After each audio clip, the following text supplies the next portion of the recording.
This is the On to Mark Wrestling Podcast. Kick back and hang with your hosts, Kayode, Luis, and Joel.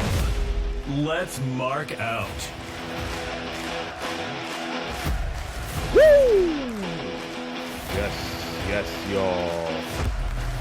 Welcome back to On the Mark Wrestling Podcast. It's been a minute. It's been a minute. Welcome to the show. I'm your boy, Kayode, joined by none other than Luis himself, the administrator. Luis, what is going on, baby? How you doing, Luis? People love you out there. People love you. How you doing, man? It's been a minute, bro. I know. I appreciate all the love. This is Luis. On the Mark Wrestling is ready to go, ready to kick things off. We are 2 of 3. Streaming Joe is nursing a sickness, so we wish him a full recovery so we can get right back at it on the next episode. But it's been a hot minute, man. It took a little bit of a hiatus, not really, but man, we got a lot of things to dive in. We're full swing into.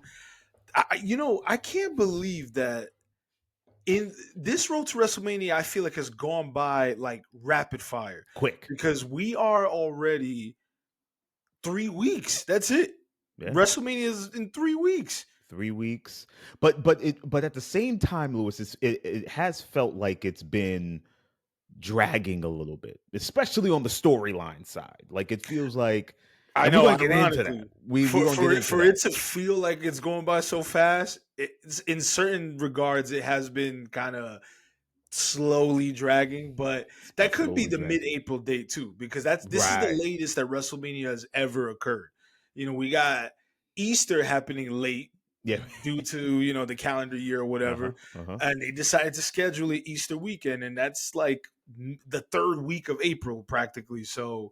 Yeah, it's very curious timing. We're going to touch on this in a bit later on in this episode, but the WWE on the European tour, right? They've been going for a minute, like at least 4 weeks. Man, right? Smack in the middle of the road to WrestleMania, so Raw isn't even, it's on Netflix, so you can stream it whenever, but like if you want the live stream, you pretty much have to tune in during work hours, or during school hours if you're a younger fan, because it's coming on at 2 p.m. Eastern. So, very, very curious timing. But like I said, we'll dive into all of that. Let's start with the administrator's report. Yes, because I have not given y'all the administrator's report in a while, so it's long overdue.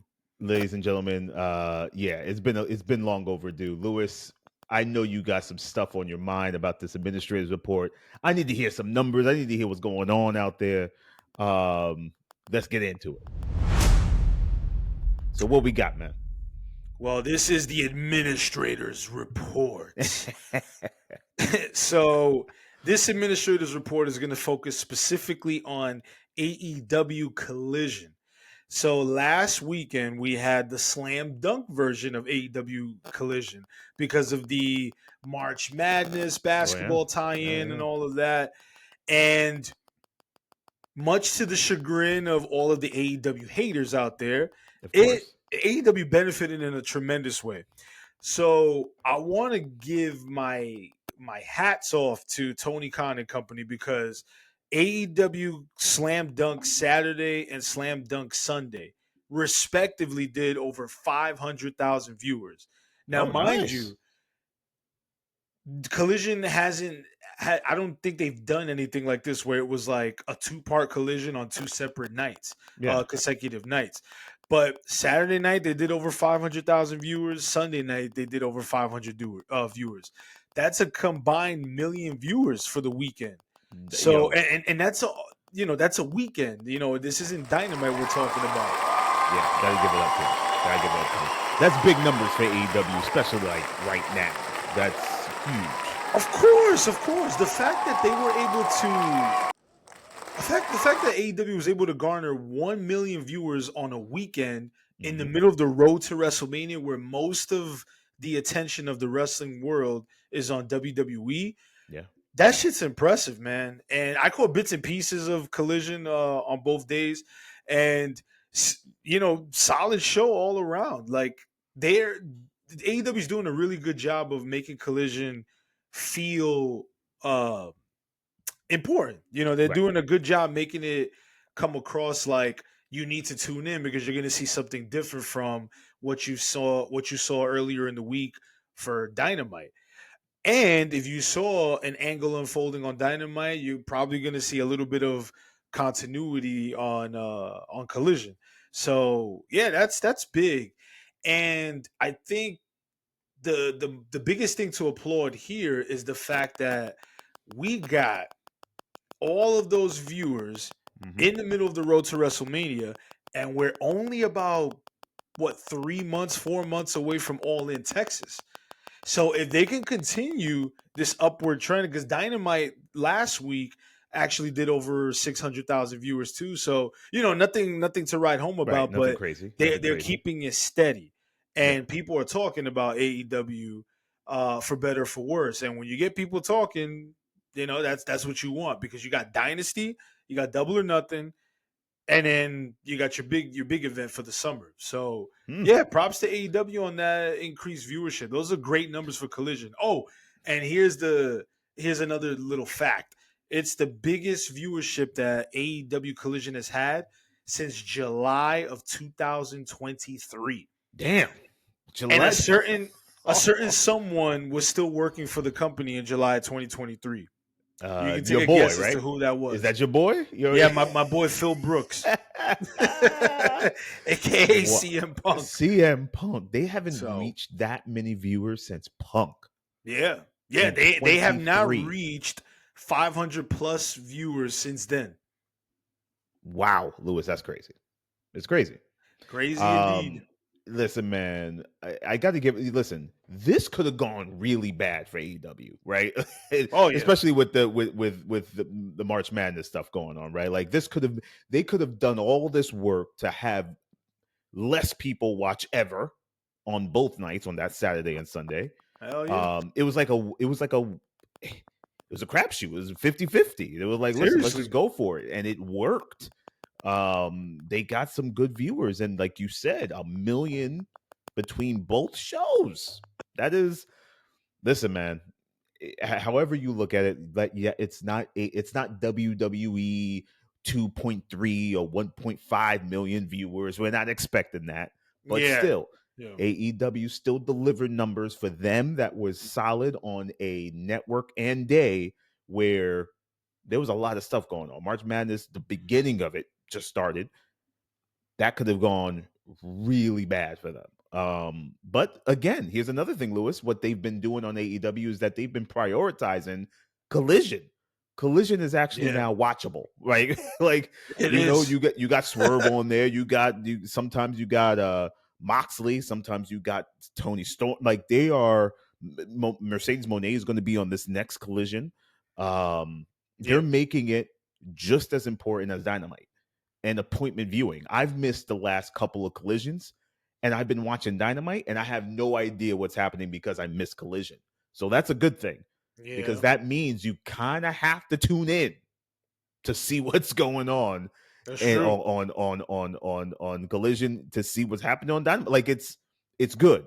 It's the only two shows on TV, so you might as well prioritize them, right? You know what I'm saying? Yeah. Like, might as well. But bigs up to AEW and Collision doing their thing, y'all. That is huge. Good numbers for them. Listen, man. They're still slowly creeping up there. They ain't there yet, but we'll see. We'll see. But Lewis, in honor of our boy, Joel, who is not here with us tonight, I have a Haters Club. Haters Club. I got one. Yeah, serious Haters Club. Serious Haters Club. I know. This doesn't bring me joy to say this or to bring this up, but Uh-oh. the the expression on your face says it all. the person who's getting the Haters Club Award of the night is none other than John Cena. Oh, I knew you were gonna say that. I had a feeling. I had a feeling it was gonna be the Doctor of Thugonomics himself. The Doctor of Thugonomics himself is receiving this prestigious award because as of this past Monday, I am not feeling this heel turn at all. It is it the first time he came out 2 weeks ago, crowd was on him.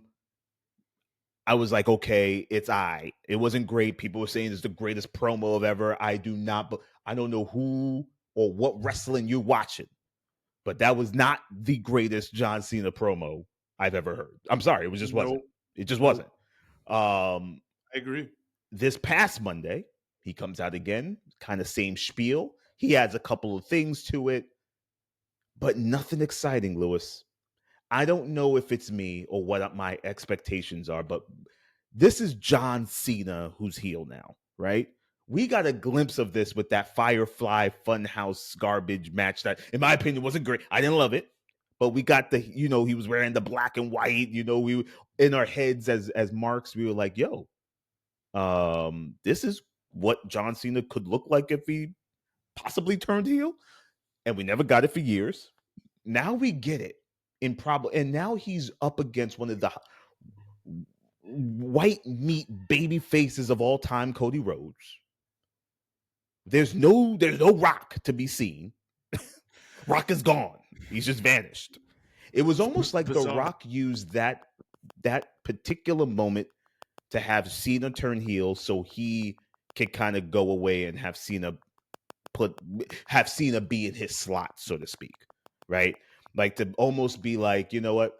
I'm going to bounce, but you got something just as good as me. You got Cena now, and Cena now heel. And I'm going to be over here doing my Hollywood thing, and he's going to take over all the wrestling stuff, that sort of thing.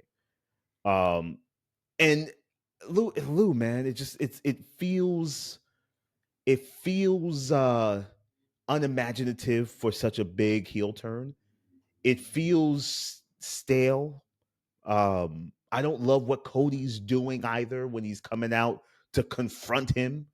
Like it doesn't feel like a man who just got his ass whooped and by not only John Cena and The Rock, but got his orbital bone shattered by Travis Scott. Yeah. An honorary Kardashian. Like, are you serious? Like, come on, man. Like, I'm sorry, man. Like, it's just not hitting for me, man. I want some ruthless aggression. Yeah.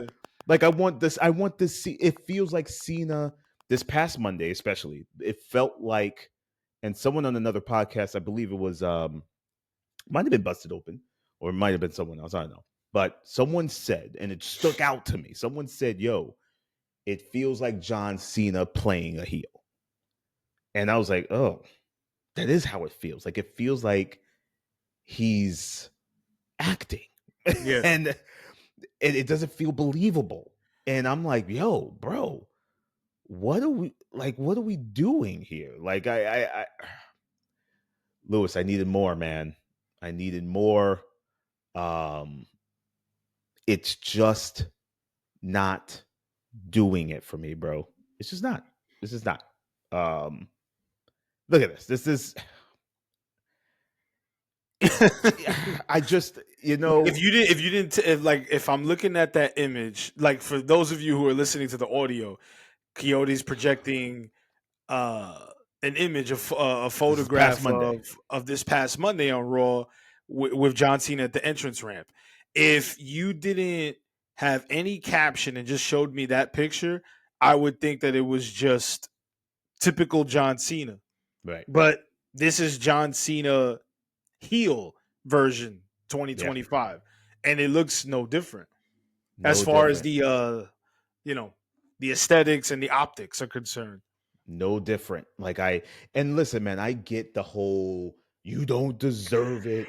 You guys don't deserve new music and new gear and all that stuff. A lot of people listen. I believe this too. I think this heel turn happened unexpectedly. I think Cody was presented with it and he denied it, and then they switched it to Cena, and Cena was like, "Yo, I'll do it." And they had all this merch already ready to go, and they just could not send this to Africa fast enough, right? Like, and they were like, "Yo, listen, we gonna roll with this because we got about $20 million of merch in this warehouse, so we cannot change this right now." And they just kept it, and it was like, "Yo, just go out there and tell them they don't deserve nothing new." And bro, I mean, we're not gonna get another major heel turn like this for another, if Cody does it, for another at least few years. Cody, in my Cody has no he does not want to turn heel anytime soon. And this was the best thing we got, and I just feel like it's just lukewarm for me, bro.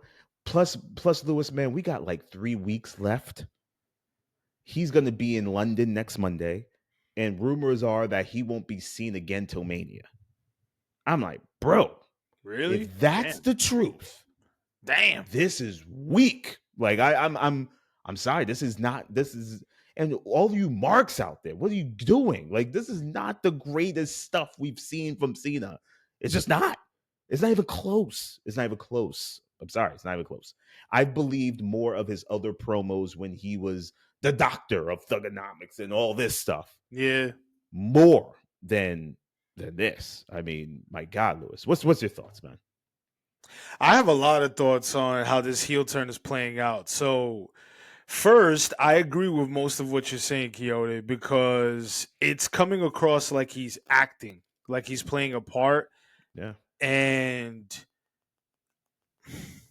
when he's cutting these promos, it's almost as if he's trying to convince the audience that he's a bad guy. And at the same time, it's coming across like he's trying to convince himself that he's a bad guy. Right. And it's not coming across organically like he's an actual dick, Yeah. you know? So, okay. The follow up to his monumental heel turn from Elimination Chamber took too long. It was a full 2 weeks Yeah. or like a week and a half, something like that. Because he turned heel March 1st, wasn't on TV that week, but the following week he was. And he wasn't even in the States, right? Like they had already started the European tour. Mm-hmm. So that right there, I took issue with. You know, when you have something big like that, you have to have an immediate follow up within a couple of days. You know, 2 days, 3 days, a week max. But okay, that would be my first thing to gripe on. Mm-hmm. Secondly, you don't switch up the attire. Now, in your defense, it's like, okay, the fans don't deserve it, and this is my time now. I'm going to do things on my terms. But you still have the same corny gear, the same corny kitty attire that you made millions of dollars off of for 25 years. So I don't know. I was just expecting a different presentation. Definitely. His presentation with these heel promos is not exactly matching the sinister look that he gave at Elimination Chamber. Just that ominous look on his face, like, oh, I've changed. I'm not the same John Cena anymore. So the and it's not that the promos are bad. You know, I think the promos are pretty good, but you know, for all these folks that are saying it's one of the best heel promos I've ever seen in my life, like, they're wilding. Like, cut it out. It out. Come on, it is far from the best heel promo I have ever heard. But okay. So my next gripe is that there was no mention of The Rock. None. It's like he and which I disappeared. Like find truly, truly bizarre because The Rock is the one that gave the signal, right? The throat slash. He gave him the signal to go and start beating Cody up, and then they're embracing, they're holding hands in the middle of the ring, all putting a beat down on Cody, but yet you had zero mention of The Rock. So my thing is, I don't think there was a proper explanation as to why he turned heel. not at all. Like it was more like, oh, I just woke up on the wrong side of the bed and, fuck the kids. Yeah. I just want to do my own thing. It's my last year. So then why did the Rock need to facilitate this heel turn? You know what I'm saying? There should have been more of a follow-up in that regard. And now that it's been pretty much a month since that heel turn, Rock hasn't appeared on television. Neither has Travis Scott. There hasn't been any follow-up regarding the final boss's involvement in all of this. It seems weird. Yeah. Now, we still have 3 weeks, so it's very possible that The Rock shows up on TV and they make it make more sense. But I needed to make a little more sense than what they have been presenting on TV. Oh, yeah, for sure. It's just coming across as lazy booking. And I think you, me, and Joel, we had discussed that, through messaging and stuff like that. Like it's not. It didn't seem like this was very well thought out for the weeks leading up to WrestleMania, like the weeks between Elimination Chamber and WrestleMania. So those are my thoughts. I'm sort of 50-50 on it. It's cool and it's refreshing to see Cena as a heel.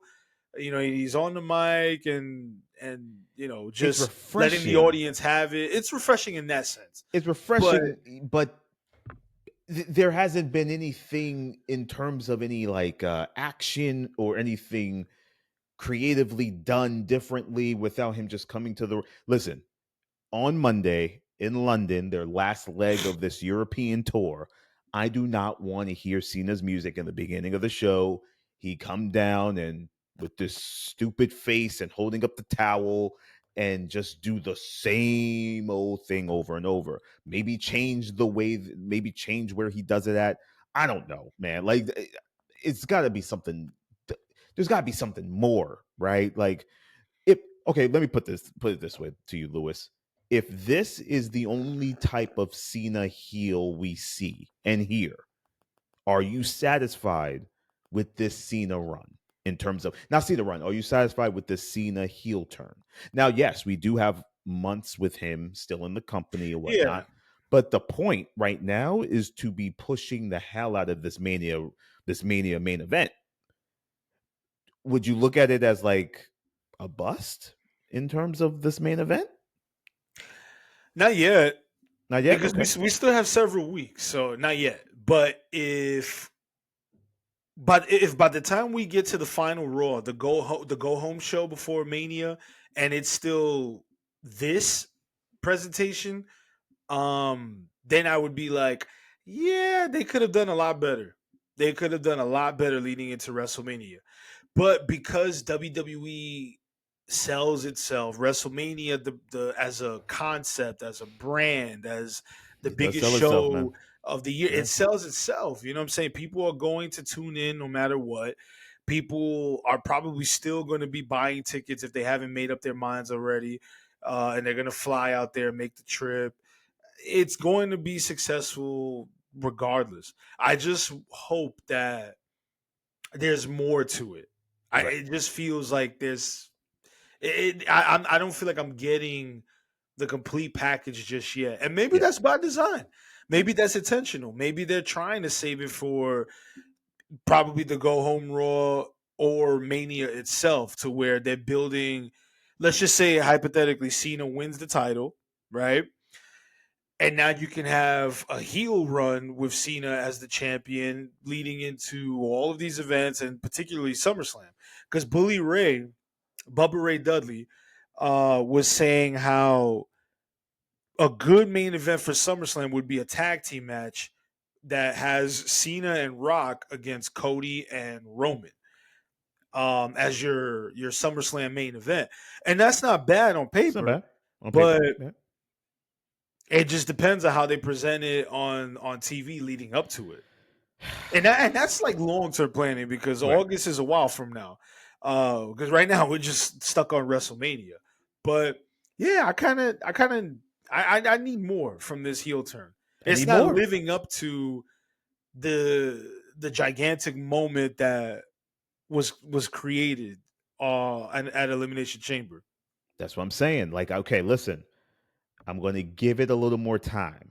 I want to see Yeah, what happens on Monday in London, right? And we go from there. If Monday is the same old, I'm going to have a real problem with this, Lewis. And we're going to hear about this next week on another show. I'm going to keep giving him the Haters Club of the Week if nothing changes. I'm going to keep giving it to him. I give it have to to. him. I Yep. have to because I was expecting, I'm expecting this grand like Cena comes out in this like new black and keep the jorts if you want, make them black or whatever, like just Yeah. black, and then Yeah. he comes out cutting promos on people and has his own pipe bomb moment, and then Cody comes out and they were in a verbal backlash war like him and The Rock were back in the day. Like I was expecting big because it's big. You got mega baby face of yesteryear versus your white meat baby face of today at Mania. Listen, man. Maybe I'm expecting too much, but Maybe. I definitely don't think we're getting the best of what they could be doing right now. I definitely don't think that. It's just not happening because we got that at 40. Yeah. That's the story of The Rock, Cody, Bloodline, Roman, everybody. Just you want to talk about WrestleMania excitement? That was like on a level 10. And I don't remember feeling that excited for a Mania in years other than maybe 39, Yeah. maybe 30, parts of 39. Right. But Right. Mania as a whole, 40, they had me immediately. And I just don't feel like, just don't feel like we're getting any of that right now. Just don't feel like we're So, getting it. so does it make you feel any more regretful that you didn't spend money to fly down to Vegas? No, man, because we would have been like $5,000 in the hole if that happened. We were like, yo, what are we doing? Oh my God. Like there's no excitement. We got nothing to look forward to, really. Like, yeah. I would have. I would have had that ticket, the hotel, the flight, all of that shit, with the hopes that WrestleMania 41 ends with a shocking conclusion. It's shocking conclusion. Yeah. Something we could go home and be like, okay, we got our money's worth. We got Right, our right. That money's made it worth. worth it. But let's move on, Lewis, because we got some big news in wrestling today, man. Yeah. We got and I want to make sure we do this right because this was a mutual thing. Saraya is leaving or has left Yeah. AEW. No Bad Blood. She wanted to do her own thing. She's written a book that's coming out pretty soon, or I think Hmm. is out already. She said she went to TK and he was like, "Yo, I get it. No Bad Blood. You got an open door policy." She says she's not leaving wrestling forever, but she just wanted to dabble in some things. So Saraya no longer with AEW, and to be fair, and to be not to be fair, but to be honest, her run was pretty garbage. It was not what I was thinking would be for Saraya coming back to wrestling. Like, this should have been, she should have been, I mean, on the mount. We should have been talking about her as like we talk about a Charlotte Flair in AEW, right? Um, and she, the run just wasn't there, bro. It just never took off. She was barely on TV, and she tried to help put over some people, but that kind of fell flat, and it just didn't work. Lou, what's your thoughts on the Saraya push and her leaving AEW? When I read it, I wasn't overly surprised, to be honest, that she and AEW had mutually parted ways because they weren't doing anything with her anyway. To tell you the truth, I forgot that she was even in the company. Yep. It makes me feel bad for her because they went out of their way 2 years ago for All in London to give her moment of winning the women's championship. Yeah. When she defeated, I forgot who she defeated, but that was supposed to be a big moment for her in her home country, and I thought that yes, Saraya, the AEW Saraya has finally arrived, right, and we were Right. gonna get her as one of the top females in the company, but then that fizzled out pretty quickly. Saraya is an interesting person. She's an interesting talent because there's a lot of layers to peel back. You Mhm. know, her upbringing and how she broke into the business. That's already well documented because there's a Right. film, There's been a movie all of about it. that stuff. Right, right. On a side note, it's hard to believe that was Florence Pugh. Like, look where Yeah, Florence that Pugh was, is now. dude. You know what I'm I, saying? I, it's so crazy you said that because I looked back at the movie and I was like, damn, that was Florence Pugh. Like before we know her now, right? Yeah, Like yeah. it's crazy. Yeah, she came a long way. She was playing Paige in a movie, Right, right, which is exactly. crazy. So yeah, her growing up in a business that's well documented and all that stuff, but then there's the dark stuff, like the Mm, the more heavy stuff with the domestic abuse yeah. relationship stuff that she had with Alberto Del Rio, Alberto Patron, Mhm. whatever he's calling himself these days. Um, and like a lot of the other personal things that have been going on. So that's why I say that she's interesting because I almost got the sense that when she was in AEW, I don't know if Tony Khan ever felt 100% like she was going to be the face of the women's division. Like he Mm, wanted her to have the opportunity to hold the title and this, that, and the third, but her in ring work yeah. left much to be desired. And it Right. almost came across like, because we've seen her put on good matches during her WWE run Oh yeah. 10 years ago or so. But this time around, when she would wrestle, it just wasn't very good. It came across almost like she was phoning it in. Hmm. At least that's how I felt. No, you're And I right. and it's 100%. almost like it was disappointing because I would see her work her matches, and I'd say to myself, "This is Paige." Yeah. Like I, I know that she's better than this. So, like, is there something going on with her personally? And now that she's got the book, it's an interesting cover because it's like Split. half and half, and the other Hmm. half has her bruised up on the face and stuff. So, yeah, best of luck to her. I don't know where she ends up. I don't. I don't think it matters if she goes back to WWE. I don't really see her doing big things, but we'll see. Best of luck to her in her future endeavors. Yeah. But I Best of think that the luck. AEW run was just not good. No, it wasn't. It wasn't good. And I was there the day she debuted at Arthur Ashe. Ah, Uh, I there was you go. there, and the music hit. I was like, "Oh my god, Saraya!" My wife was like, "Wait, who's that? Who's that?" I was like, I had to tell her it's Paige. She knows her by Paige, Yeah, and she was like, "Oh my god, it's Paige!" Like it was yeah, big. It was a big moment, man, for her to come back to wrestling and in yeah. AEW, the upstart, major, second player in the game kind of thing. And like you mentioned, Lewis, the run was just meh. Like it was nothing to it. And she was on Busted Open today and she was talking a little bit about it. And she was like, he asked, Dave LaGreca was like, what did you think of your run? And then she kind of was silent. She was like, it was good for what it was, right? I did things in terms of trying to help the talent and all this stuff, Yeah. all the corporate jargon to make sure she's got a gig if she needs to go back if this book flops or whatever. She makes sure she got the doors open still, Right. Don't burn your right? bridges. Don't burn the bridge. And it was just underwhelming. And like you said, Lewis, her wrestling left a lot to be desired, bro. Like it was not good. Like it wasn't good anymore. So I see her more in a backstage role, maybe uplifting the younger talent kind of Yeah. thing. But I don't need to see her. I don't need to see her in the ring anymore, man. I just don't.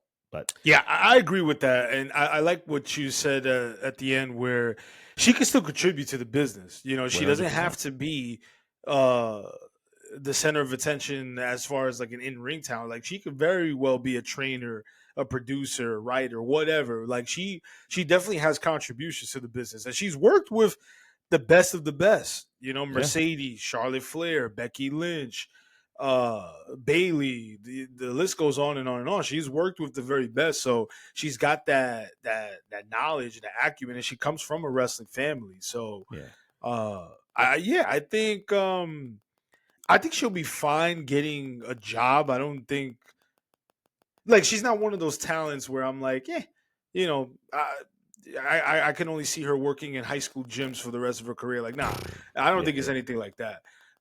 She, even if she goes back to WWE and is just a veteran hand to put the younger talent over, I could see that. Yeah. Yeah. That seems more of the lane we're going in with Saraya. And what's crazy is she's still super young. So it's not Yeah, even like we're talking like she's close to retirement age. it's Like true. It's she's true. still I don't even think she's like What is she 30. like? Early I don't think 30s, mid she's 30s, really maybe. early 30s. She's not even 35. So she's Ah, really early 30s. Really early 30s. So yeah. So that's the thing. Yeah, she's she's done still. so much early that it feels like, damn, what else are you You supposed know to be? where Like I what? could see her? I could see her actually going to TNA. I was I could thinking the same so thing. see that. Yeah. And speaking of TNA, they let Gail Kim go. Gail Kim is no longer with the company, I saw that. which Yeah, is crazy. that's big because Gail Kim she's one of the pillars of Yeah, TNA in man. that They let knockout Gail Kim division. go, and Tommy Dreamer now moved into head of talent relations.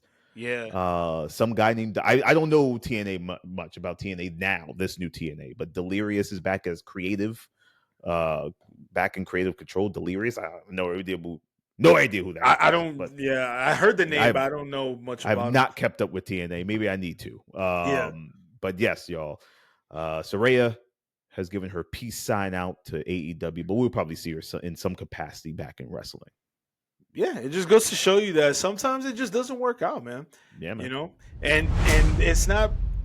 I know for all you WWE lovers, look, we love WWE too. You know, when Oh they yeah. get it right, they get it right. But we're never gonna sit here and say that WWE's product is the be all end all Mm-hmm. because it's not. You know what I'm saying? No. Like they may be the most recognizable promotion in terms of sports entertainment and pro wrestling, but they're not the be all end all. That's why you have alternatives. So, you either want the alternative or you don't.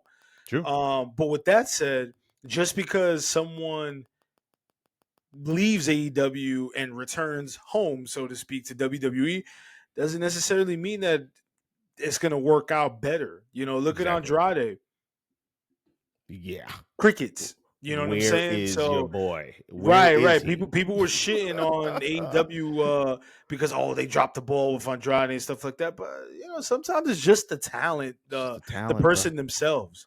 Yeah. Like they either can't get over or they have other personal issues. Like that's Yeah. just how it is.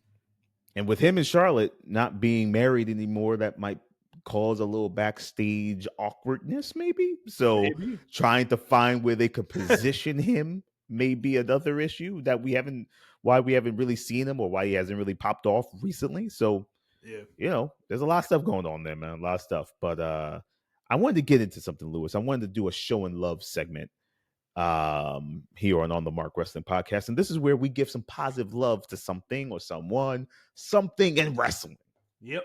that I wanted to show love to. And today I want to show some love to let me cue this up because I want to make sure this is right. I want to make sure you people see that I'm not a hater, but I'm showing love to none other than the Street Profits. The Oh, Street Profits, good my pick. brother. Let's give it up to the Street Profits. Give it up, give it up. Lewis, I've been real harsh on the Street Profits in past episodes and times of people when I just talk about wrestling. I always say the Street Profits got everything you want: the looks, the talent, the worker, and the on-screen chemistry, like charisma guy. They have it all. They just can't get over the hump of something. And this is what happened. They won the World Tag Team Champions. They turned their gear all black. They Yeah. got a little more swag. They seem cooler. And now I'm digging the Street Profits. This Street Profits right here that you see on your screen is the Street Profits that I've been asking for since they got into the damn company. I didn't want to see the Vince made Street Profits, right? Vince in his head only thinks black people could do one thing: sing, dance, and all that. So that's all Vince thought that we could do, right? And that's what he portrayed them to be, was this like joke of what it means to be black and cool, right? But this right here, the serious heel, grill in his mouth, black, music is different, the presentation is different, they are more serious, they look like grown men. This Street Profits right here, I'm showing love to, Lewis. And this week on the Mark Wrestling Podcast, they get that showing love. Lewis, am I wrong? What do you think about it? Nah, this good shit. I've been enjoying the Street Profits' recent run, and Montez Ford he's just a star. This was a good choice. You know, I was taken aback actually when they won the titles because I thought they were going to save that for Mania, right? And give them a nice little WrestleMania moment. But hey, just have them go into the biggest show of the year defending the titles because most likely we'll get a ladder match. I think that's where we're headed, like a multi-team ladder match, which would make sense, right? And all the teams involved, that would be fire because they've been, I mean, it's the Street Profits, DIY, the Motor City Machine Guns. Yep. I mean, those three teams alone could just be the ones participating in the ladder match. But in any case, yeah, the Street Profits are doing some excellent work. So this is a very appropriate showing love. They cut that promo. What was it last year where Montez Ford was like saying something to the effect of that, you know, this we need to be taken serious. Yeah, man. Like, we ain't dropping the ball this time. Blah blah blah blah. So yeah, props to the Street Profits. Listen, man, they were going through a lot, man. We didn't know what was going to happen. Like, was Montez Ford going solo? Was Angelo was Dawkins? Talks of him getting released, future endeavor. Like, there was a lot of stuff circulating, right? Is it Montez Ford's time to go solo and strap the rocket to his back and let him go? And it kind of wasn't. And they figured, listen, we're better together right now. And until that time really comes where we are now being taken apart to do our own thing, let's kill this. Like an FTR, man. You just kind of know your lane. And right now, your lane right now is to be tag team champions and kill this and be legends in that.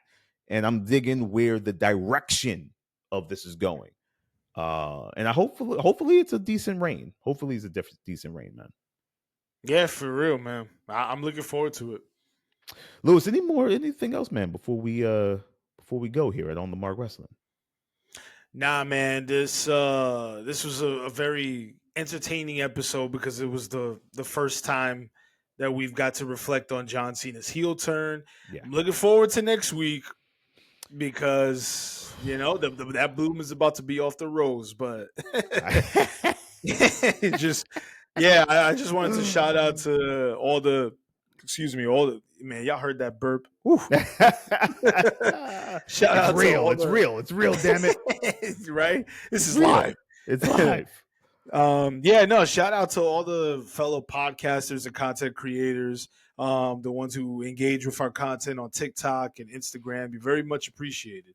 Whether you would agree with our opinions or not, and whether you call us stupid or idiots, we welcome all of it. So we'll welcome all the hate. Yes, y'all. Listen, man, this is On the Mark Wrestling Podcast, episode 86. Check us out everywhere that you can listen, watch a podcast at On the Mark Wrestling Podcast. I'm your boy Kayode, joined by none other than Luis. Sending out our love and making sure our boy is okay. Joel, you'll hear from him, see him possibly next week. He'll be 100%. Got to send him that vitamin C, all that good stuff. But until then, y'all, peace. Peace out. You have just listened to the On the Mark Wrestling Podcast, a Scriptly adapted production.